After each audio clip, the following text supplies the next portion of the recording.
ప్రార్థన చేసుకుందాం. మహోన్నతుడా, మహాగణుడా, పరిశుద్ధుడా, సర్వాధికారి, సర్వశక్తిమంతుడా, కృప కలిగిన గొప్ప తండ్రి, మీ పాదాల కోటాను కోట్ల స్థుతులు స్తోత్రములు ప్రభువా. ఇదిగోనైనా అల్పుడును అయోగ్యుడిని ఎందుకు పనికిరింటున్నాను, నీ కృపలో బలపరిచి అయాన్ని ఇదిగో నా తండ్రిని బలిపీఠం ముందు నిలబెట్టిన విధానం బట్టి నీకే కోటాను కోట్ల స్థుతులు స్తోత్రములు ప్రభువా. మాట్లాడండి ప్రభువా, మీ కార్యమును జరిగించండి. మనుషులు మాట్లాడటం కాదు తండ్రి, ఆత్మ ద్వారా, పరిశుద్ధాత్మ ద్వారానైనా మాట్లాడితే కార్యాలు జరుగుతాయి తండ్రి. ఆత్మదేవా, నా నోటిని బూరగా వాడుకొని మమ్మల్ని అందరిని కూడా బలపరిచి, స్థిరపరిచి, కనికరించి, కృప చూపించి అయా మీ మెండైన ఆశీర్వాదాలతో, దీవెనలతో మమ్మల్ని నింపమని యేసయ్య నామములో అడిగి వేడుకుంటున్నాం తండ్రి, amen. Praise the lord. Hallelujah. బాగున్నారండి? అందరూ బాగున్నారా? ఎస్. పౌలు భక్తుడు ఒక మాట అంటాడు,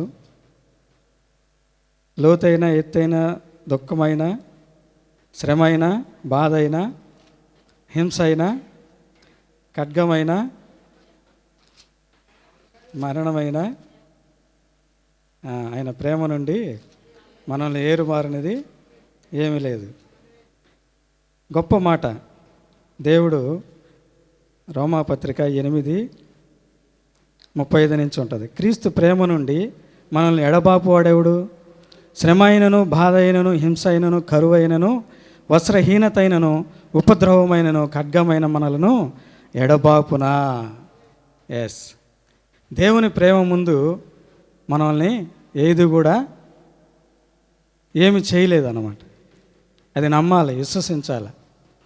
మన నిరీక్షణ ఆయన మనల్ని ఆయన చూపిస్తున్న ఆయన ప్రేమను బట్టి మనం విశ్వాసంలో మనం ఎదుగుతూ జీవించాలి. ఓకే.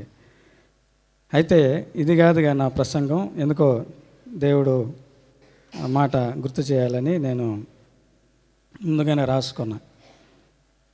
అయితే సాయంత్రం దాకా ఉండాలన్న వాళ్ళు చేతులు ఎత్తుతారండి. బ్రదర్, ఆదివారం ఒకరోజు ఆత్మీయ ఆహారం పెడతా. మేము వెళ్ళాం బ్రదర్, ఇక్కడే ఉంటాము, సాయంత్రం దాకా ఉంటాము అన్న వాళ్ళు చేతులు ఎత్తుతారా? లేదు బ్రదర్, మేము ఉండలేము, 1 గంట 1:30 అయితే మమ్మల్ని వదిలి. ఓకేనండి. ఇందాక పాటలు అనుకున్నావా, లోకమంతా తిరిగినా ఏం ప్రయోజనం లేని సన్నిధిలో ఒక్క క్షణం గడుపుట మేలు. ఒక క్షణం కాదండి, ఎన్ని క్షణాలు గడిపినా కానీ అది తరగలేనటువంటి నిధి. కాబట్టి నేను సాయంత్రం దాకా తీసుకోనిలేండి, జస్ట్ ఒక 5 మాటలు చెప్తాను. 5 మాటల ద్వారా మనల్ని దేవుడు బలపరచునుగాక. అయితే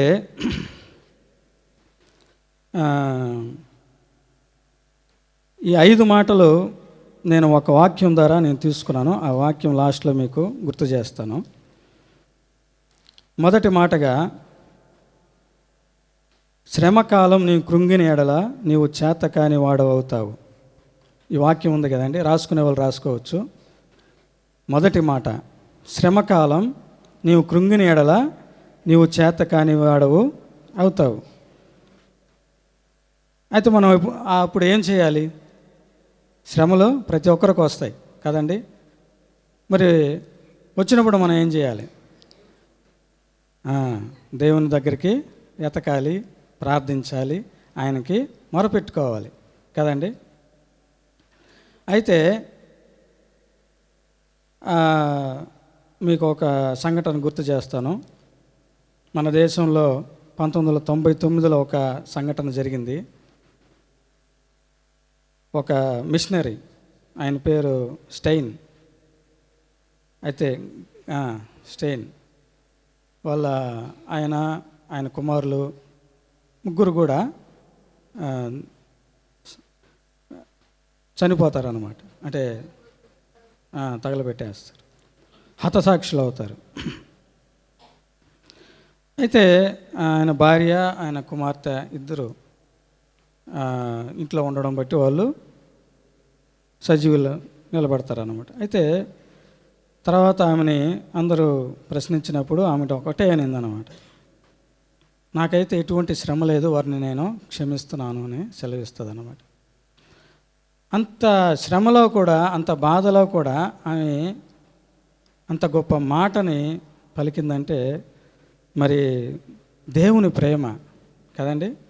దేవుని ప్రేమ ఆమెలో ఉండబట్టే ఆమె అంత గొప్ప మాట పలికిందన్నమాట, వారిని క్షమించింది. కాబట్టి శ్రమకాలం నీ కృంగిని ఎడల నీవు చేతకానివాడు అవుతావు. యవనస్తులు సంవత్సరం అంతా చదువుతారు, యవన బిడ్డలు కానీ స్కూల్లో చదివే బిడ్డలు కానీ చదివేసి పరీక్షలకు వెళ్ళమంటే నేను వెళ్ళనంటే ఏమవుతుంది? ఫెయిల్ అయిపోతారు కదండి. పరీక్షలు అంటే నాకు శ్రమ, నేను రాయను అన్నప్పుడు సంవత్సరం అంతా చదివినంతా కూడా వ్యర్థమైపోతుంది. అప్పుడు ఏమవుతావు? నువ్వు చేతకాని వాడవై పోతావు. మన విశ్వాస జీవితంలో కూడా కడవరి వరకు మనం నిరీక్షణ కలిగి, ఓర్పు కలిగి, ఎన్ని శ్రమలు కోర్చుకొని మనం జీవించాలనే వాక్యం మనల్ని సెలవిస్తుంది అన్నమాట. అయితే ఏం బ్రదర్ మరి శ్రమలే కదా అని అంటారు. మనకున్న శ్రమలు కాదే అంటాను నేను. మనకేం శ్రమలండి? ఉదయాన్నే లేయాలా, ఆఫీస్కి రెడీ అవ్వాలా, పిల్లల్ని రెడీ చేయాలా, తర్వాత పనికి వెళ్ళాలా, పని దగ్గర బాస్ కింద వంగి పని చేయాలి. వీటన్నిటిని కూడా మనం శ్రమగా పోల్చుకుంటాం. కానీ ఇవేవి కూడా ఆ రోజు వరకే కదా, ఆ క్షణం వరకే కదా, తర్వాత ఆ శ్రమ ఉండదు. అంటే రొటీన్ లైఫ్. ఇవన్నీ కూడా మనం చేయలేక మనం నేను శ్రమల పాలైపోతున్నా, శ్రమలు నాకు వచ్చేసి అని కృంగిపోతూ ఉంటాం అన్నమాట. కానీ దేవుడు వాక్యం నిజమైన శ్రమలు ఎవరికి వస్తాయి? నీతిమంతులకి శ్రమలు వస్తాయి. అయితే ఒక వాక్యం ఉంది చూడండి, యెషయా 5వ అధ్యాయము. అంటే ఆ శ్రమలు కొన్ని శ్రమలు మనం తెచ్చుకుంటాం కదండి, కోరి తెచ్చుకుంటాం. చూడండి 5వ అధ్యాయము 20 నుంచి 22 దాకా. కీడు మేలనియు మేలు కీడనియు చెప్పుకొని చీకటి వెలుగనియు వెలుగు చీకటనియు ఎంచుకుని వారికి శ్రమ. ఎవరికంటండి? కీడు మేలు కీడనియు చెప్పుకొని చీకటి వెలుగనియు వెలుగు చీకటని ఎంచుకున్న వారికి శ్రమ. ఇంకా చేదు తీపనియు తీపి చేదనియు ఎంచుకున్న వారికి శ్రమ. తమ దృష్టికి తాము జ్ఞానులమనియు తమ ఎన్నికలో తాము బుద్ధిమంతులమనియు తలంచుకున్న వారికి శ్రమ. ఇంకా ద్రాక్షారసము త్రాగుటలో ప్రఖ్యాతి నొందిన వారికిని, మద్యము కలుపుటలో తెగుగల వారికి శ్రమ. చాలా. అంటే ఒక కీడుని మేలు కీడనియు చెప్పుకొని చీకటి వెలుగనియు వెలుగు చీకటని ఎంచుకున్న వారికి శ్రమ. ఇలాంటి ధోరణి కలిగి ఉన్నటువంటి వారు మనం ఉన్నారు కదండి. దేవుడు మనల్ని ఎంతగానో ప్రేమించి, మనల్ని ఎంతగానో ఆయన కృపలో కనికరించి, మనల్ని జీవింపజేస్తూ మేలులతో ఆశీర్వాదాలతో మనల్ని నడిపిస్తూ ఉంటే ఇతరుల యొక్క అన్యుల యొక్క వారి యొక్క సంపాదన చూసో లేకుంటే వారిని చూసో ఏంది మనం ఈ బ్రతుకుతున్నాం, వారు అలా బ్రతుకుతున్నారు, అంత అన్యాయంగా సంపాదించి బాగా మేలుగా జీవిస్తున్నారు, ఇది వ్యర్థమే అన్నట్లుగా పులిని చూసి నక్క వాత పెట్టుకున్నట్లుగా మనం అయిపోతున్నాం కదా. కీడు మేలు కీడనియు చెప్పుకొని చీకటి వెలుగనియు వెలుగు చీకటనియు ఎంచుకున్న వారికి శ్రమ. చేదు తీపి చేదని ఎంచుకున్న వారికి శ్రమ. ఇంకో వాక్యం చూద్దాం చూడండి, సామెత 17వ అధ్యాయం చూడండి. సామెత 17:15. దుష్టులు ఒక్క నిమిషం.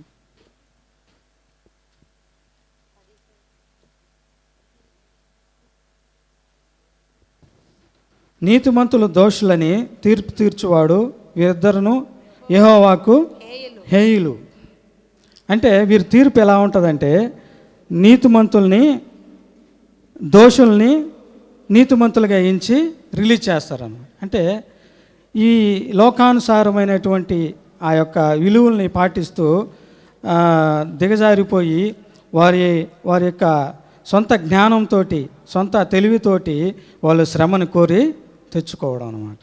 తర్వాత 22వ వచనం చూస్తే ద్రాక్షారసం త్రాగుట్లో ప్రఖ్యాతి నొందిన వారికి మద్యము కలుపుతో తెగుగా వారికి శ్రమ, తాగుబోతులు త్రిండుబోతులకి శ్రమ, ఏ పని చేయనటువంటి వారికి శ్రమ కదండి. ఎంతసేపు ఇంట్లో కూర్చుంటే వారికి ఆహారం దొరుకుతుందా? దొరకదు, శ్రమ అన్నమాట. కాబట్టి అటువంటి ధోరణి కలిగినటువంటి వారికే శ్రమ. అయితే ఇంకో వాక్యం చూద్దాం, చూడండి. లోకా 6వ అధ్యాయము 24. లోకా సువార్త 6వ అధ్యాయము 24. అయ్యో ధనవంతులారా, మీరు కోరిన ఆదరణ మీరు పొంది ఉన్నారు. అయ్యో ఇప్పుడు కడుపు నిండి ఉన్న వారులారా, మీరు ఆకలి గొందురు. అయ్యో ఇప్పుడు నవ్వుచున్న వారులారా, మీరు దుఃఖించి ఏడ్తురు. ఇంకా 26 దాకా చదవండి. మనుషులందరూ మిమ్మల్ని కొనియాడబడినప్పుడు మీకు శ్రమ, వారి పితరులు. చాలు చూడండి. అయ్యో ధనవంతులారా, మీకు శ్రమ అంటే మీరు ఆదరణ పొంది ఉన్నారు. అయ్యో ఇప్పుడు కడుపు నిండి ఉన్న వారులారా, మీకు శ్రమ, మీరు అలా కొందరు. అయ్యో ఇప్పుడు నవ్వుచున్న వారులారా, మీరు దుఃఖించి ఏడుతురు. మనుషులందరూ మిమ్మల్ని కొనియాడినప్పుడు మీకు శ్రమ. ఈ లోకంలో ధనం సంపాదించుకొని నాకేంలే, ఒక వాక్యం ఉంది కదా, కొట్లలో ధాన్యం సంపాదించుకొని నాకేమని పండుకొని ఆలోచిస్తున్నట్టు అతనికి వాక్యం ఏమి సెలవిస్తుంది, ఏమని గద్దిస్తుంది, ఈ రాత్రి నేను ప్రాణం తీస్తే నువ్వు ఏమైపోదు అన్నట్లు కదా. అంటే మనం సుఖాన్ని కోరుకుంటే మనకి శ్రమ. ఈ లోకంలో శ్రమలతో కూడినటువంటి మేలును ఇహమందు పరమందు వాక్యం ఉంది కదా. అలాగే దేవుడు విశ్వాసులుగా మనల్ని ఎదుగుతున్నప్పుడు మనం శ్రమనే కోరుకోవాలి. అయితే ఇక్కడ అయ్యో ధనవంతులారా, మీరు ఆదరణ మీరు పొంది ఉన్నారు. అయ్యో ఇప్పుడు కడుపు నిండి ఉన్న వారులా మీరు ఆకలి గొందురు. అయ్యో ఇప్పుడు నవ్వుచున్న వారులారా, మీరు దుఃఖించి ఏడుతురు. మనుషులందరూ మిమ్మల్ని కొనియాడబడినప్పుడు మీకు శ్రమ. ఆ రీతిగా శ్రమకాలం విశ్వాసులుగా మనం కృంగితే చేతగాని వారు అవుతాము. కానీ ఆ శ్రమలు మనకి మేలుకే అని మనం ఎంచుకోవాలని వాక్యం సెలవిస్తుందన్నమాట. చూడండి, యోహాను మలాకి 2:17 చూడండి అక్క.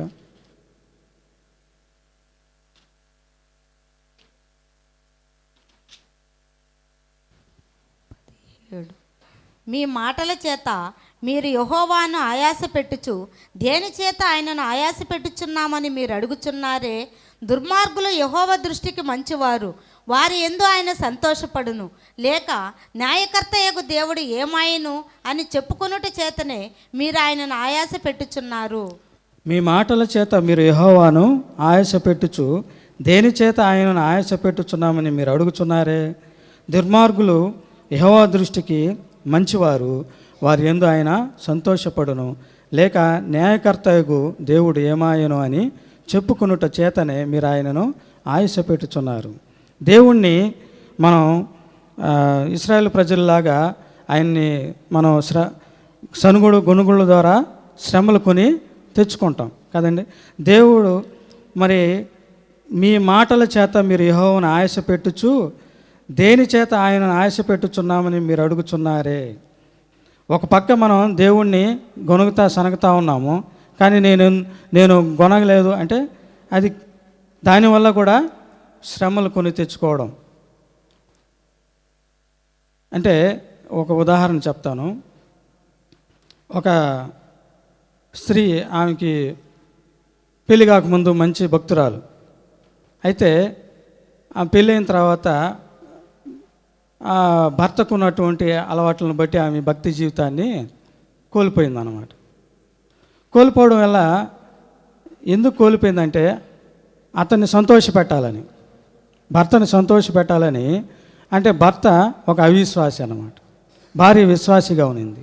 తర్వాత భర్తని నేను సంతోషపెట్టాలని చెప్పి ఆమె భర్త వైపు ఈ భక్తి జీవితాన్ని విడిచిపెడితే లాస్ట్కి ఆ భర్త వేరే స్త్రీతో సంబంధం పెట్టుకున్నాడు. అప్పుడు ఆమె గుండె బద్దలైపోయింది. అంటే నీవు ముందుగా దేవుని భక్తిలో నడుచుకుంటూ ఉన్నావు, నువ్వు నీ భాగస్వామిని చూసి నువ్వు భక్తి జీవితాన్ని వదిలిపెట్టే లాస్ట్కి నీకు శ్రమ మిగిలిందన్నమాట. కొన్ని మనం ఆ రీతిగా తెచ్చుకుంటాము, కొన్ని మరి దేవుని కీడు మేలు అన్నట్టుగా ఆ వాక్యాన్ని బట్టి కొంతమంది శ్రమలు కోరి తెచ్చుకుంటారను.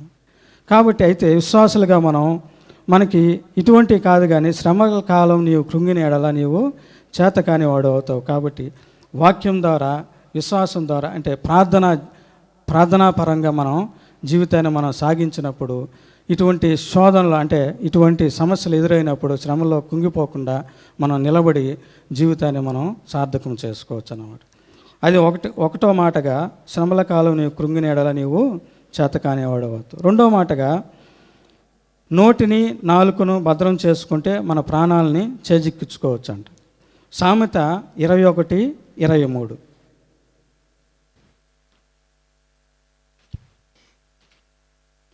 సామెత నోటిని నాలుకను భద్రం చేసుకున్నవాడు శ్రమల నుండి తన ప్రాణమును కాపాడుకొనును. ఎస్, నోటిని నాలుకను భద్రం చేసుకున్నవాడు శ్రమల నుండి తన ప్రాణమును కాపాడుకొనును. నోరు, నాలుక కదండి, చిన్న నాలుక అదిరిపడితే వాక్యం ఉంది కదా. అయితే మనం సింపుల్గా ఆలోచిద్దాం ఈ వాక్యంలో ఉన్నటువంటి సత్యాన్ని బట్టి. అంటే నోటిని నాలుకను రెండూ చెప్తున్నాడు, నోరు నాలుక. నోట్లోకి మనం ఏది అంటే శారీరకంగా మనం చూస్తే ప్రతిదీ మనం వ్యర్థ ఆహారం మనం భుజించామనుకోండి, ఏమవుతాము? వ్యర్థంగా అనారోగ్యం పాలవుతాం, ప్రాణాలు విడవలసి వస్తాం. అదే రీతిగా నాలుకను కూడా మనం తుస్కార్యంగా మాట్లాడితే ఏమవుతాము? మన యొక్క ప్రవర్తన జీవితాన్ని కోల్పోతాము, లేదా ప్రాణాల మీదకే తెచ్చుకుంటాం. ఆ వాక్యాన్ని బట్టి కొంతమంది భక్తులు చెప్పినటువంటి మాటలను చూద్దాం. యాకోబు 3:24.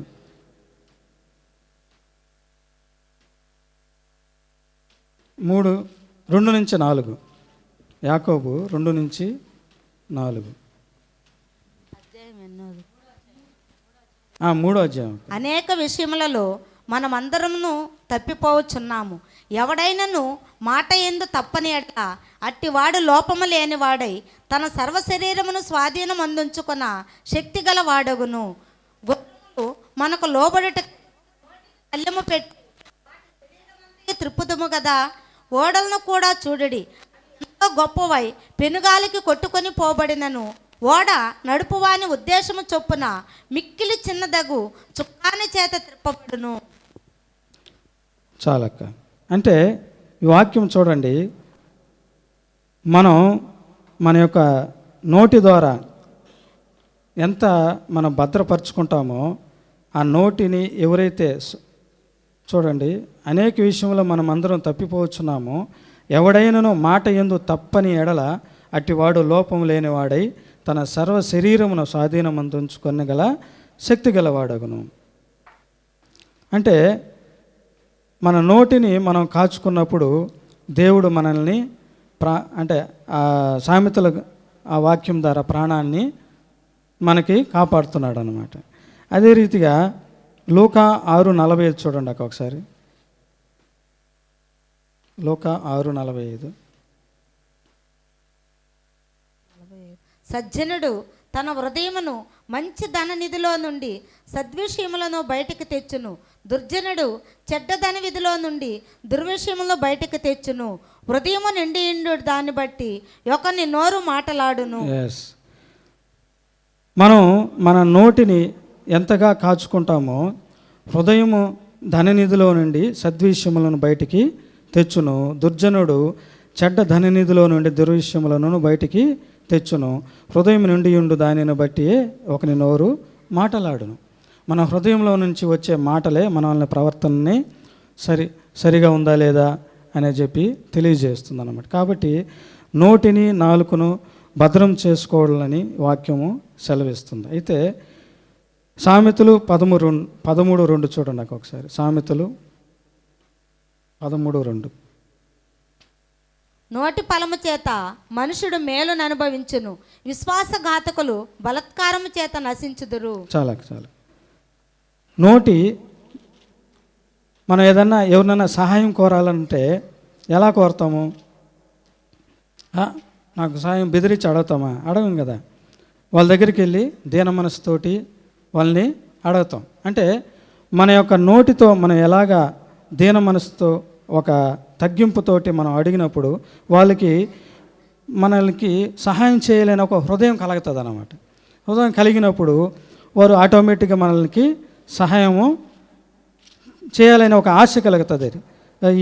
ఇతను మంచి వ్యక్తి, ఇతను మంచిగా మాట్లాడుతున్నాడు అన్నట్లుగా వారికి ఒక అవగాహన మన మీద వస్తుంది అన్నమాట. కాబట్టి 13:2 నోటి ఫలము చేత మనుష్యుడు మేలును అనుభవించును, విశ్వాసఘాతకులు బలాత్కారము చేత నశించెదరు. నోటి ఫలము, నోటి నుంచి మనం ఫలాలని మన యొక్క నోటి మాటల ద్వారా ఫలాలని పొందుకుంటామంట. కాబట్టి అటువంటి ఆ యొక్క నోటిని నాలుకను భద్రం చేసుకుంటూ ఈ లోకంలో మనం జీవించాల్సింది వాక్యము సెలవిస్తుంది. అంటే కఠినమైన మాటలు, కత్తిపోటు మాటలు 12:18 చూడండి ఒకసారి. 12:18 కత్తిపోటు వంటి మాటలు పలుకువారు కలరు, జ్ఞానుల నాలుక ఆరోగ్యదాయకము.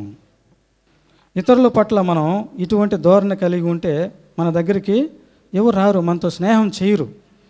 మనం అటువంటి ధోరణి నుంచి మనం తొలగిపోవాలి. జ్ఞానుల నాలుక ఆరోగ్యదాయకము. మన నాలుక, మన నోరు ఎంత జ్ఞానం కలిగి మనం ప్రవర్తించగలిగి మాట్లాడగలుగుతామో అంత ఆరోగ్యం మనం పొందుకోగలం. అదే రీతిగా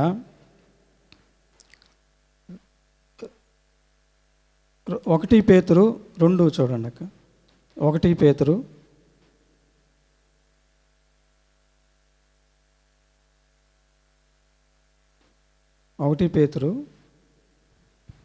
2వ అధ్యాయము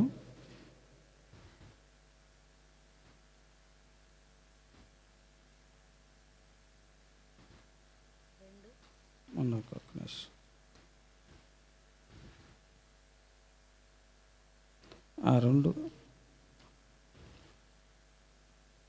మన నాలుక అగ్ని వంటిదంట. ఆ వాక్యం చూడండి. 2 తిమోతి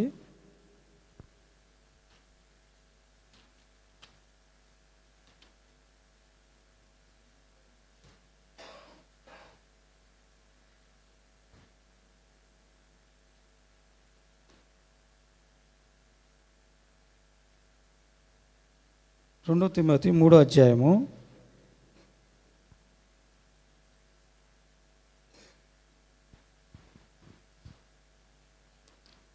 1 రిఫరెన్స్ నేను రాసుకోలేదు. అంటే మన నాలుక అగ్ని వంటిది అన్నమాట. అగ్ని ఏం చేస్తుంది? ఒక పచ్చని పైరును కూడా కాల్చేస్తుంది అన్నమాట. యాకోబు యాకోబు నాలుక అగ్నియే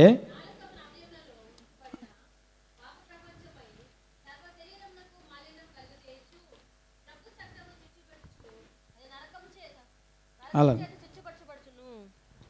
6వ వచనం. నాలుక అగ్నియే చదవండి. నాలుక అగ్నియే, నాలుక మన అవయవంలో ఉంచబడి పాప ప్రపంచమైన శరీరమునకు మాలిన్యము కలుగజేయచ్చు, ప్రకృతి చక్రమునకు చిచ్చు పెట్టుచు, నరకము చేత చిచ్చు పెట్టబడును. కాబట్టి ఈ వాక్యాల ద్వారా మన నోటిని నాలుకను భద్రం చేసుకున్నవాడు ప్రాణాన్ని కాపాడుకొనుట అనే సామెతలు 21 ద్వారా మనం చూడగలం. ఇది రెండవ మాటగా. మూడవ మాటగా, నీకు జ్ఞానం కావాలంటే దేవుని యొక్క జట్టులో నీవు ఉండాలి. మన జ్ఞానం కావాలంటే దేవుని జట్టులో మనం ఉండాలన్నమాట. దేవుని జట్టులో అంటే దేవుని సంఘంలో, దేవుని సన్నిధిలో, దేవుని యొక్క పిల్లల మధ్య, దేవుని యొక్క నడిపింపులో. నేను రక్షించబడని ముందు అజ్ఞానంలో ఉన్నా అన్నమాట, అంధకారంలో ఉన్నా. అప్పుడు జ్ఞానం లేదు, నాకు వివేకం లేదు. ఎప్పుడైతే నేను రక్షణలోకి వచ్చానో, దేవుణ్ణి ఆశ్రయించానో, దేవుడు ఒక మంచి సంఘాన్ని, ఒక మంచి సహవాసాన్ని ఇచ్చినప్పుడు, నేను దేవుని యొక్క ఆ యొక్క జట్టులో ఉన్నప్పుడు ఎంతగానో పరివర్తనలోకి, నా యొక్క తప్పుల్ని తెలుసుకోవడం, నా యొక్క ప్రవర్తన తెలుసుకోవడం, ఇవన్నీ జ్ఞానంతో కూడుకున్నటువంటే కాదండి. ఇప్పుడు ఒక వ్యక్తి ఒక మంచి ప్రవర్తనలోకి వస్తున్నాడంటే అది అతనికి తెలివినిచ్చి, బుద్ధినిచ్చి, నడిపిస్తున్నట్లే కదా, జ్ఞానాన్ని ఇచ్చి. కాబట్టి ఈ యొక్క పరిశుద్ధ గ్రంథ లేఖంలో మనం ఎప్పుడైతే అభ్యసిస్తూ వాటిని పాటిస్తూ మనం నడుచుకోగలమో, నీవు ఖచ్చితంగా ఆ జ్ఞానాన్ని పొందుకొని జీవించగలవు. ఇది మూడవ మాటగా, నీకు జ్ఞానం కావాలంటే దేవుని జట్టులో నీవు ఉండాలి. ఒక కొలసి 2:4 ఉంది కదా, బుద్ధి జ్ఞానములు సర్వసంపదలు దేవుని యందు గుప్తములై ఉన్నాయి. కాబట్టి మనం ఎప్పుడు కూడా మంచి జట్టులో ఉండాలని కోరుకోవాలి. నేనైతే అలాగే కోరుకుంటా. మంచి సంఘం దేవుడు మనకిచ్చాడు. ఈ సంఘంలో ఇప్పుడు 15 మంది ఆటగాళ్ళు ఉంటారండి సెలెక్టింగ్ టీంలో. కానీ 15 మంది ఆడరు, 11 మంది ఆడతారు. 11 మంది, మిగతా 3-4 బయట ఉంటారన్నమాట. కానీ జట్టు గెలిచినప్పుడు 11 మందికే ప్రైజ్ ఇస్తారా, 15 మందికి కలిపిస్తారా? 15 మందికి కూడా ప్రైజ్ ఇస్తారు. అలాగా మనం ఆ జ్ఞానం పొందుకోవాలంటే, ఒకవేళ నాకైతే దేవుడు సెలవిచ్చింది ఏంటంటే, నీ జ్ఞానం కావాలంటే నువ్వు ఒక మంచి సంఘాన్ని ఎతుక్కో, మంచి సహవాసాన్ని ఎతుక్కో అని చెప్పి దేవుడు సెలవిచ్చాడు. కాబట్టి నా అజ్ఞాన దశలో ఉన్నప్పుడు దేవుడు నన్ను ఈ సంఘానికి నడిపించి, దేవుడు నన్ను జ్ఞానంలోకి, ఆశీర్వాదాలోకి నడిపించాడు అన్నమాట. ఇది నేను సాక్ష్యంగా చెప్పగలుగుతున్నా. కాబట్టి దేవుడు చూడండి, సామెతల గ్రంథంలోనే 3 దగ్గర రాస్తుందన్నమాట వాక్యం. ఏమని రాసింది? యెహోవా యందు భయభక్తులు కలగటమే జ్ఞానానికి మూలం. యెహోవా యందు, దేవుని యందు భయము, భక్తి రెండు ఉండాలి. భయము, భక్తి రెండు కలిగి ఉండడమే జ్ఞానానికి మూలం అన్నమాట. అంటే భయపడతా ఉంటే ఎలా బ్రదర్, మరి జ్ఞానం రాదు కదా అని అంటారు. కానీ దేవుని యందు మనుషులు కాదమ్మా దేవుడు భయపడమనింది. దేవునికి భయపడండి, దేవునికి భయపడమని సెలవిస్తున్నాడు అన్నమాట. కాబట్టి చూడండి, కొన్ని వాక్యాలు చూద్దాం. సామెతలు రాసిన 1:7, 9, 10, 15, 33 ఈ మూడిట్లో ఏమని రాసిందంటే, యెహోవా యందు భయభక్తులు కలిగి ఉండుట తెలివికి మూలము, మూర్ఖుల జ్ఞానమును ఉపదేశమును తిరస్కరిస్తారు. దేవుని యందు భయభక్తులు, దేవుడి మాటలు మనం ఇతరులకు చెప్పామనుకో, ఆ విని దాన్ని పాటించాడంటే వాడికి ఏమొస్తుంది? అజ్ఞాన దశలో నుంచి జ్ఞాన దశలోకి వస్తాడు. అదే మూర్ఖులు ఏం చేస్తారు? దాన్ని తిరస్కరించారనుకో, వాడు ఇంకా ఆ మూర్ఖత్వంలోకి దిగజారిపోతాడు అనమాట. అలాగే కీర్తనకారుడు ఏమంటున్నాడు చూడండి, 36:9 చూద్దాం. కీర్తన 36:9. నీ యొద్ద జీవపు ఊట కలదు, నీ వెలుగును పొందియే మేము వెలుగు చూచుచున్నాము. ఆమేన్. దేవుని దగ్గర ఏముందంట? జీవపు ఊట. అది మనల్ని జీవింపజేస్తుంది, వెలుగు మనల్ని ప్రకాశింపజేస్తుంది. అంటే మనం ఎప్పుడైతే జ్ఞానాన్ని కోరుకుంటామో ఆ జీవపు ఊట మనల్ని జీవింపజేస్తుంది. 36:9 నీ వద్ద జీవపు ఊటలు కలదు, నీ వెలుగును పొంది మేము వెలుగు చూచుచున్నాము.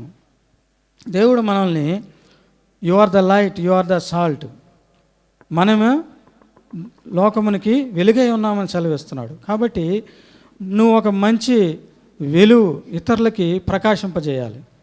నీలో ఉన్న జ్ఞానాన్ని ఇతరులకి తెలియజేయాలి. నీలో ఉన్నటువంటి ఆ యొక్క ఆ మంచి జీవజలపు ఊటల్ని ఇతరులకి పంచాలి. పంచినప్పుడు నీలో ఉన్న జ్ఞానాన్ని ఇతరులకు కూడా ప్రవహింపజేస్తుంది అన్నమాట. కాబట్టి దేవుని జ్ఞానాన్ని పొందుకోవటం మనకెంతో ఆశీర్వదకరం అన్నమాట. అలాగే అపోస్తుల కార్యాలు 17:21, 17:25-28 అంటే రోమా 11:33 అపోస్తుల పౌలు ఇలాగా చదువుతాడను, అంటే ఇలాగ అంటాడు, ఆహా దేవుని యొక్క జ్ఞానము, దేవుని బుద్ధి జ్ఞానములు బాహుళ్యములు ఎంతో గంభీరము. ఆయన యొక్క జ్ఞానము, ఆయన యొక్క బుద్ధి ఎంతో గంభీరాలు. ఒకసారి మనం మన ప్రకృతిని చూస్తే ఎంత దేవుడు ఆ జ్ఞానం, ఆయన దేవుని యొక్క మన జ్ఞానం దేవుని యొక్క వెరితనంతో సమానం అంట కదా. అంతగా దేవుని యొక్క జ్ఞానాన్ని మన ముందు ఉంచాడు. ఉంచి ఇప్పుడు మానవులు ఏం చేస్తున్నారు, దేవుడు సృష్టించినటువంటి ఆ యొక్క జ్ఞానాన్ని కనుక్కోవాలని తపన పడుతున్నారు అన్నమాట. కానీ వారి వల్ల అవుతుందా అంటే అవడంలే.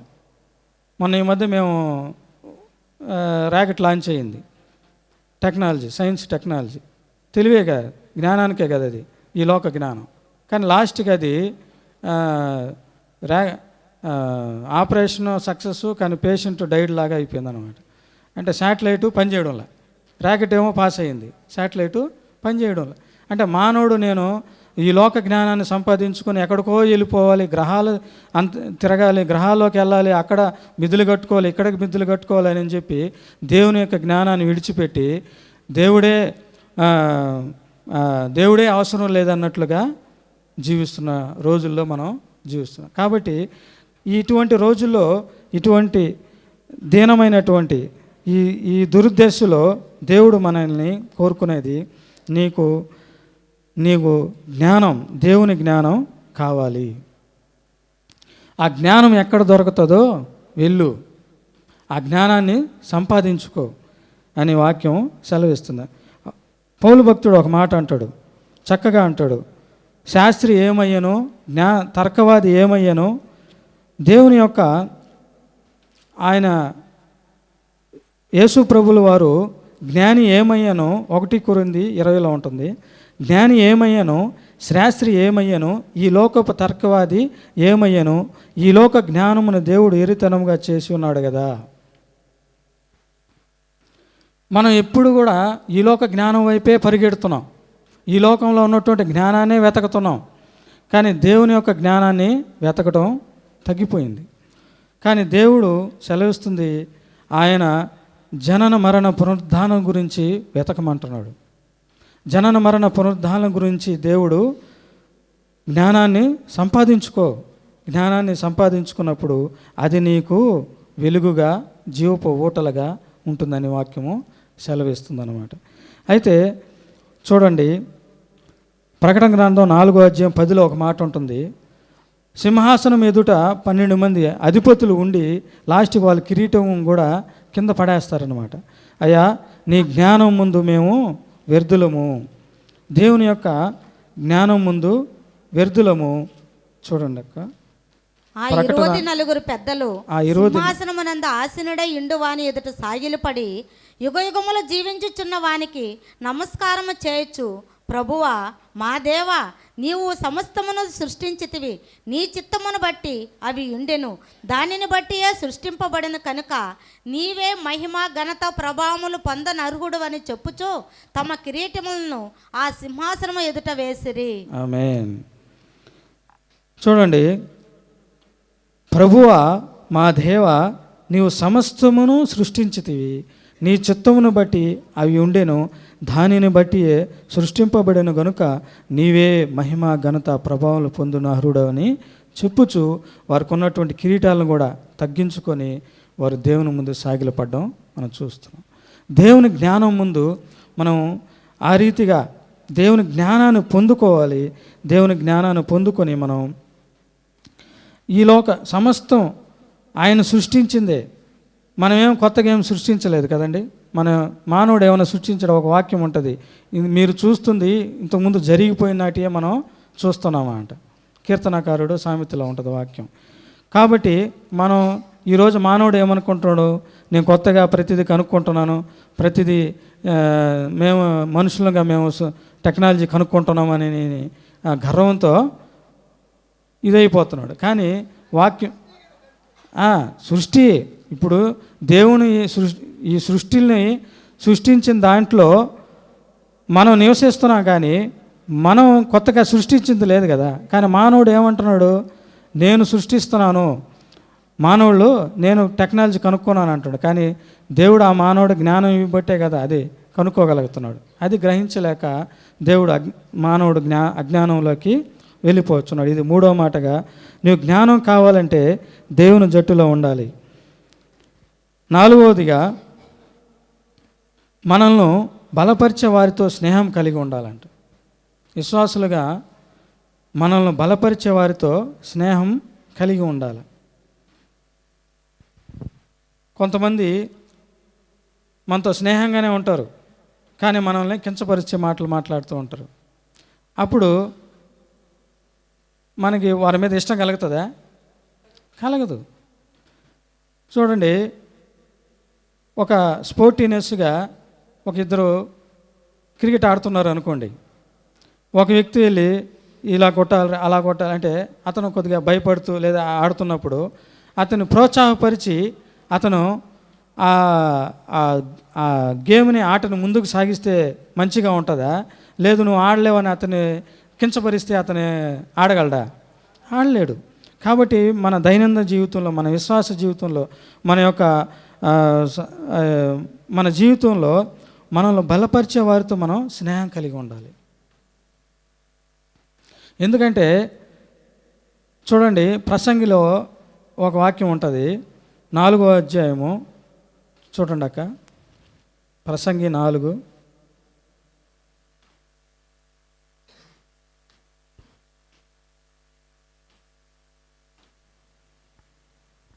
10-12. వారు పడిపోయినను ఒకడు తన తోడివాణిని లేవనెత్తును. అయితే ఒంటరిగాడు పడిపోయిన ఎడల వానికి శ్రమయే కలుగును, వాని లేవనెత్తువాడు లేకపోవు. చాలక్క. వారు పడిపోయినను ఒకడు తన తోడివాణిని లేవనెత్తును, అయితే ఒంటరిగాడు పడిపోయిన ఎడల వానికి శ్రమయే కలుగును. ఈ రోజుల్లో ఒంటరి జీవితాన్ని కోరుకుంటున్నారు మనుషులు. ఒంటరి జీవితాన్ని కోరుకొని వారికి ఉన్నటువంటి జీవిత కాలాన్ని కూడా వాళ్ళు వ్యర్థంగా జీవిస్తున్నారు అన్నమాట.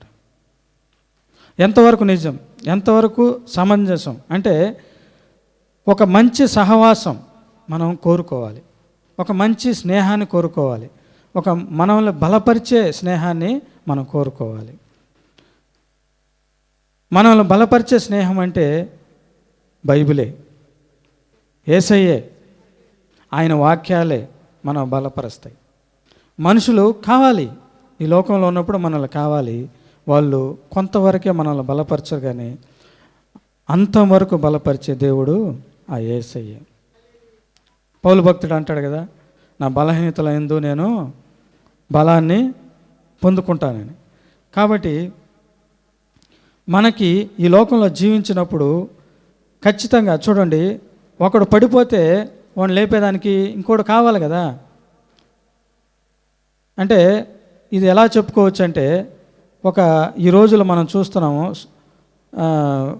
ఎవరికి వారే అంటే నేను, నా బిడ్డలు, నా కుటుంబం, లేదా నేనే.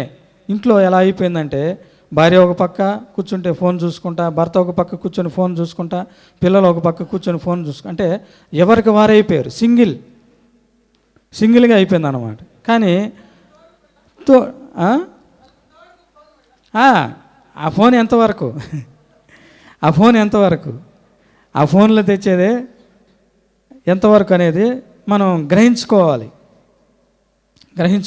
చూడండి, పైన ఇంకో మాట ఉంటుంది, ఇద్దరు కష్టం చేత ఉభయులను మంచి ఫలములు కలుగును గనుక ఒంటిగాడి ఉండుట కంటే ఇద్దరు కూడి ఉండుట మేలంట.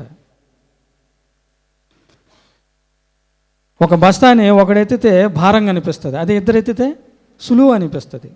మన భారాలని మన బాధల్ని ఇతరులకు పంచుకుంటే మన హృదయం తేలిక అవుతుంది. నీ బాధలు చెప్పుకోవడానికి ఒక మంచి స్నేహితుడు కావాలంట, అది యేసయ్య. అటువంటి ఆ యేసయ్య హృదయాన్ని కలిగినటువంటి మంచి హృదయం ఇటువంటి ఒక స్నేహాన్ని మనం కలిగి ఉంటే మన జీవితం అంత ఆశీర్వదకరం. ఈ మధ్య మా ఇస్రోలో మా షార్లో అసోసియేట్ డైరెక్టర్ రిటైర్డ్ అయ్యాడు అనమాట. ఆయన చెప్పాడు, ఆయన ఫేర్వెల్ ఫంక్షన్కి వెళ్తే నాకు మంచి ఫ్రెండ్స్ని ఇచ్చాడు అని చెప్పాడు అనమాట. వాళ్ళు 3 ఉన్నారు ఫ్రెండ్స్.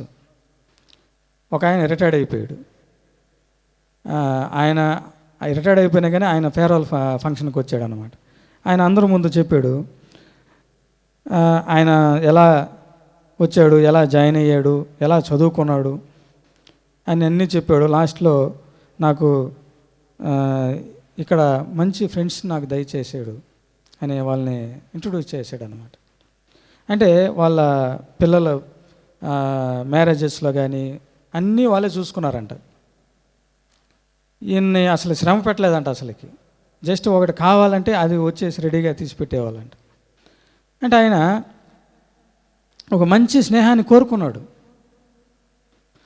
అలాగే మనం ఈ లోకంలో మనల్ని బలపరిచేవారి స్నేహాన్ని కోరుకోవాలి, కించపరిచే వాళ్ళని కాదు.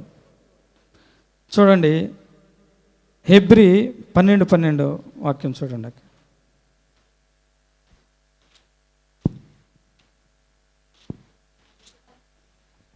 12:12 చూడండి. కాబట్టి సడలని చేతులను సడలని కాలును బలపరచుడి మరియు కుంటికాలు బెనకక బాగుపడు నిమిత్తము మీ పాదములకు మార్గములను సరళము చేసుకుని. ఇక్కడ కాబట్టి వడలని చేతులను సడలని మోకాలను బలపరచాలి. దేవుడి నుంచి మనం బలం పొందుకున్నప్పుడు బలహీనుల్ని బలపరిచే రీతిగా మనం జీవించాలి. బలహీనుడు కాడికి పోయి రే నువ్వు ఈ రేపటికి ఉండవరా పోతావరా అంటే వాడు బాధపడ్డా అప్పుడే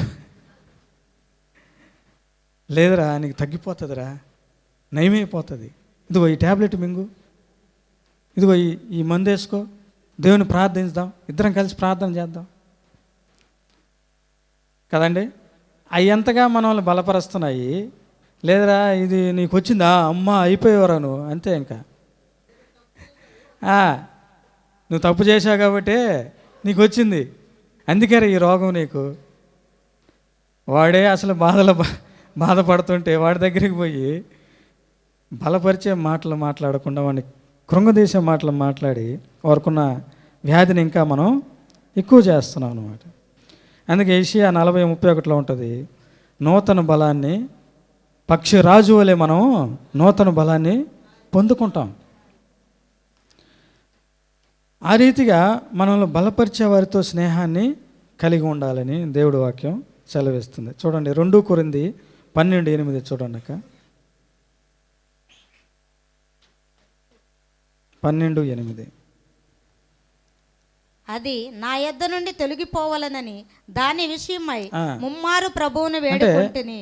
పౌలు భక్తుడు ఇక్కడ ఆయనలో ఒక బలహీనత ఉంది. ఆయనలో బలహీనత ఉంటే దేవుణ్ణి కోరుకున్నాడు అన్నమాట.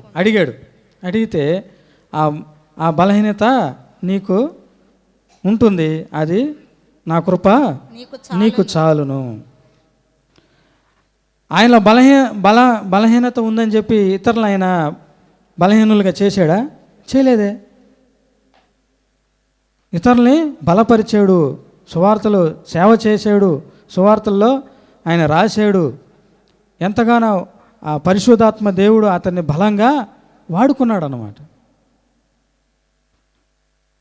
మనం కూడా మన జీవితాల్లో ఇతరులను బలపరిచే రీతిగా మన విశ్వాస జీవితాన్ని పెంపొందించుకొని ఈ లోకంలో జీవించాలన్నదిగా 4వ మాటగా చూసుకున్నాం. 5వ మాటగా చివరి మాటగా చూస్తున్నాం, స్థిరపడిన తర్వాత గర్వపడకు మిత్రమా. పక్కన వాళ్ళకి చెప్పండి, స్థిరపడిన తర్వాత గర్వపడకు మిత్రమా.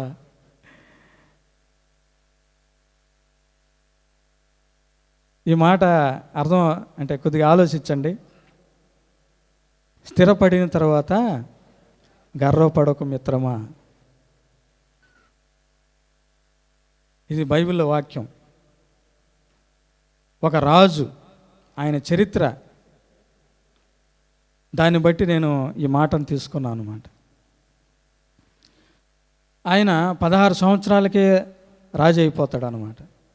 యాక్చువల్గా రాజు యొక్క ప్రిన్స్ అనమాట, అంటే రాజకుమారుడు. కానీ రాజును పక్కన పెట్టి రాజకుమారుని రాజుగా చేస్తారనమాట. అతని పేరు ఉజ్జియా. 2వ దినవృత్తాంతములు 26వ అధ్యాయము మొత్తం చదివితే మనకు ఆ స్టోరీ అర్థమవుతుంది. ఈ స్టోరీ చదివినప్పుడు నాకు బాగా కనెక్ట్ అయింది. నిజమే కదా, ఈ స్టోరీ అతనిలో ఆ యొక్క అధ్యాయం చదివినప్పుడు ఎస్, మనం ఇలా ఉండకూడదు, మనల్ని సరిచేసుకోవాలి అనే ఆలోచన నాలో మెదిలింది, నాలో కనెక్ట్ అయింది అనమాట బాగా. అతను ఈ ఉజ్జియా అమజ్యా కుమారుడు. అయితే యూదులందరూ కలిసి ఇతన్ని రాజుగా ఎన్నుకుంటారన్నమాట. ఎన్నుకున్న తర్వాత ఇతను ఉజ్జియా అంటే యెహోవాయే నా బలము, ఉజ్జియా అంటే యెహోవాయే నా బలం పేరుకు అర్థం ఉన్నంత విధంగానే అతను జీవించాడు. యెహోవా బలం అనుకొని ఆయన కార్యాలు జరిగించాడు అన్నమాట. ప్రతి ఒక్క విషయంలో అతన్ని ఎలా అంటే అతను పట్టిందల్లా బంగారం అయ్యేది. దేవుణ్ణి ఆనుకొని జీవించాడు అన్నమాట. దేవుడు కూడా అతన్ని అంచెలంచెలుగా ఆశీర్వదించాడు. ఎంతగా అంటే ఇతర దేశాలలో కూడా ఇతనికి పన్నిచ్చేవారిగా దేవుడు అంతగా ఆశీర్వదించాడు అన్నమాట. తర్వాత ఇతనికి ఒక జ్ఞానాన్ని ఇచ్చాడు. ఎటువంటి జ్ఞానం అంటే ఇతనికి ఉన్నటువంటి, ఇతనికి పశువులు అంటే ప్రేమ, వ్యవసాయం అంటే ప్రేమ అన్నమాట. ఇతను ఆ దేశంలో వ్యవసాయం చేయడానికి దుర్గాలు కట్టించాడు అన్నమాట. అంటే నీళ్ళు ఆ దుర్గాల మీద పడి అక్కడి నుంచి బావుల్లోకి వచ్చి చేరేటివి అన్నమాట. ఆ రోజుల్లోనే అంటే అతనికి అంత జ్ఞానాన్ని ఇచ్చాడు. ఇచ్చిన తర్వాత ఆ వాటర్ తోటి, ఆ సోర్సెస్ తోటి వ్యవసాయం పండించుకున్నాడు. తర్వాత పశువులకి నీళ్ళు అందించాడు. తర్వాత ఆయన రాజ్యానికి సైన్యాన్ని సమకూర్చుకున్నాడు అనమాట. సైన్యాన్ని సమకూర్చడమే కాదు, ఆ సైన్యానికి కావలసినటువంటి ఆయుధాలను కూడా సమకూర్చాడు అనమాట. ఆయుధాలను కూడా సమకూర్చాడు. మంచి మంచి ఆయుధాలను సమకూర్చి ఆ శత్రువులు ఎవరిని కూడా వారి యొక్క రాజ్యానికి రానియకుండా అతను చుట్టూ బురుజులు ఏర్పరిచి, మనం చూస్తాం కదా, ఒక కంపెనీయో లేదంటే ఇప్పుడు శ్రీహరికోట ఉంది, ప్రహరీ గోడ ఉంది మొత్తానికి. ఇతను కూడా ఆ రాజ్యానికి చుట్టూ ఒక ప్రహరీ గోడ ఏర్పరిచి కార్నర్స్లో సెక్యూరిటీని పెడతారు. అలాగ బురుజులు కట్టించి సెక్యూరిటీని అరేంజ్ చేశాడు. ఇదంతా ఎవరిచ్చారు ఉజ్జియాకి? దేవుడే ఇచ్చాడు జ్ఞానం. దేవుడే ఇచ్చాడు జ్ఞానం. అయితే లాస్ట్కి చివరికి చూద్దాం, 2వ దినవృత్తాంతములు 26:16 చదవక. 16. అయితే అతడు స్థిరపడిన తరువాత అతడు మనసును గర్వించి చెడిపోయెను. చూసారా, దేవుడు దీన దశలో నుంచి సంపన్న స్థితిలోకి మనల్ని నడిపించినప్పుడు దేవునికి ఎల్లప్పుడూ కృతజ్ఞతాస్తులు చెల్లిస్తూ జీవించమనే వాక్యం ఉంది కదా. కానీ ఇతను ఏం చేశాడు? అయితే అతడు స్థిరపడిన తర్వాత అతడు మనసును గర్వించి చెడిపోయాడు. హృదయం ఘోరమైనది, అది వ్యాధి కలిగినది. ఆ హృదయ ఆలోచనలోకి మనసు చూడండి, ఆ మనసులోకి గర్వం అనేది ఏర్పడింది అన్నమాట. నాశనానికి ముందు ఏం నడుస్తుందంట? గర్వం నడుస్తుంది. ఇతను ఎంతగా దేవుడు ఆశీర్వదించాడు, అదన్నీ కూడా ఒక్క క్షణంలో ఇతను పోగొట్టుకున్నాడు. కాబట్టి ఇతని జీవితాన్ని మనం చూసుకొని మనలో ఇటువంటి గర్వాన్ని దేవుడు విడిచిపెట్టాలని 5వ మాటగా సెలవిస్తున్నాడు అన్నమాట. అయితే ఇతను ఆ తర్వాత అతని పరిస్థితి ఏమైందంటే అతను చేసిన తప్పు ఏంటంటే యెహోవా మందిరంలోకి వెళ్ళి ధూపం వేశాడు అన్నమాట. యెహోవా దేవుడు అహరోను సంతతి వారికే యాజకత్వాన్ని ఇచ్చాడు కదా, యాజకుల ధర్మాన్ని జరిగించాలి. కానీ ఇతను అభివృద్ధి చెంది ఆశీర్వదించబడి నాకేంలే, నాకు నా మాట ఎవరు కాదనరు అని ఒక గర్వపు ఆలోచనతో ఇతను ఏం చేశాడు, సమాజ మందిరంలోకి వెళ్ళి ఆ ధూప వేదిక నుంచి ధూపం వేస్తున్నప్పుడు ఆ యాజకులందరూ 80 మంది వచ్చి, లేదు నువ్వు చేస్తున్న తప్పు, ఇలా చేయకూడదు, ఇది నీ పని కాదు అన్నప్పుడు మీరెవరు నాకు చెప్పేదానికి అని చెప్పి ఆ ధూపాన్ని వాళ్ళ మీద విసిరుకొట్టాలని బెదిరిస్తాడనమాట. అప్పటికప్పుడే దేవుడు ఒక ఆత్మ వచ్చి దిగి అతన్ని కుష్ఠరోగిగా మార్చేస్తుంది. ఆ కుష్టి ఎక్కడ వస్తుందంటే కరెక్ట్గా నొసటి మీద వస్తుంది అన్నమాట. అంటే అతనుకున్న కిరీటాన్ని దేవుడు తీసేసాడు. ఇంకా మళ్ళీ తిరిగి అతను ఆ కిరీటాన్ని పెట్టుకుంటాడా? పెట్టుకోలేడు. ఆ తర్వాత జరిగిపోయిన తర్వాత అతను అయ్యో నేను అపవిత్రుడిని ఎంత ప్రాధాయపడినా కానీ దేవుడు అతన్ని క్షమించలేదన్నమాట. చూసారా, గర్వం ఎంత మనల్ని కృంగదీస్తుంది, నాశనానికి చేరుస్తుంది అన్నమాట. దేవుడు వాక్యం సెలవిస్తుంది కదా,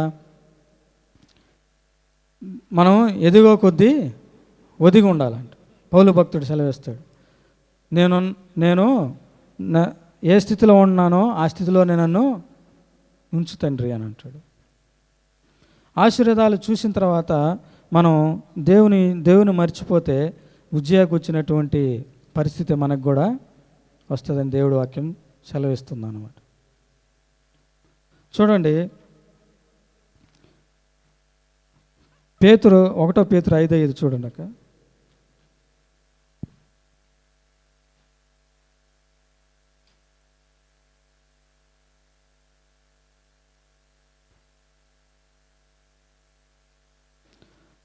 చిన్నలారా, మీరు పెద్దలకు లోబడి ఉండుడి, మీరందరూ ఎదుటివాని ఎడల దీన మనసును వస్త్రం ధరించుకొని మిమ్మను అలంకరించుకొనుడి.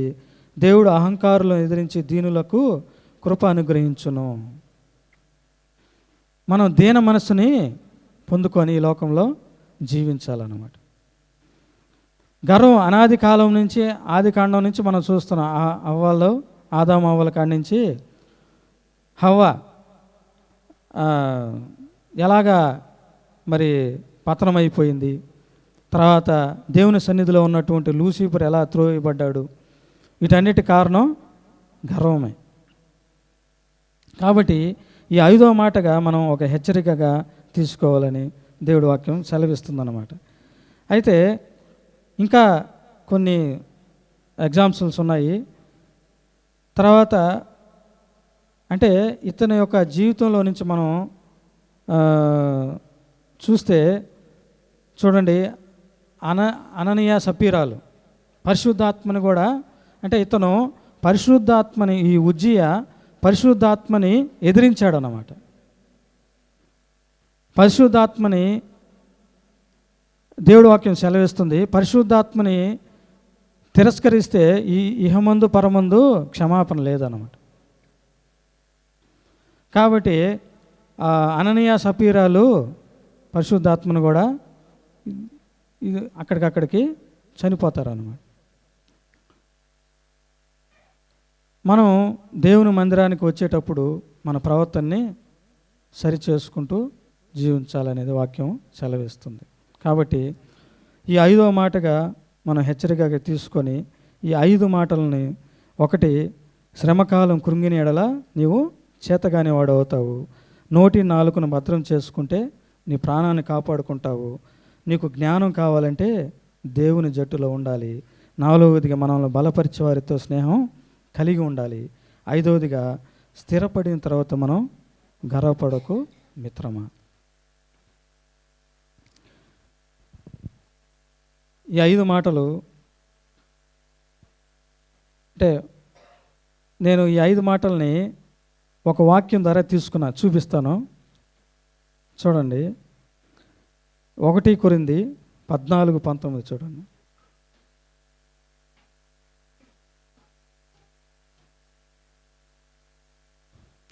అయినను సంఘములో భాషతో 10,000 మాటల పలుకుట కంటే ఇతరులకు బాధ కలిగినట్టు నా మనసుతో బోధ కలిగినట్లు నా మనసుతో 5 మాటలు పలుకుట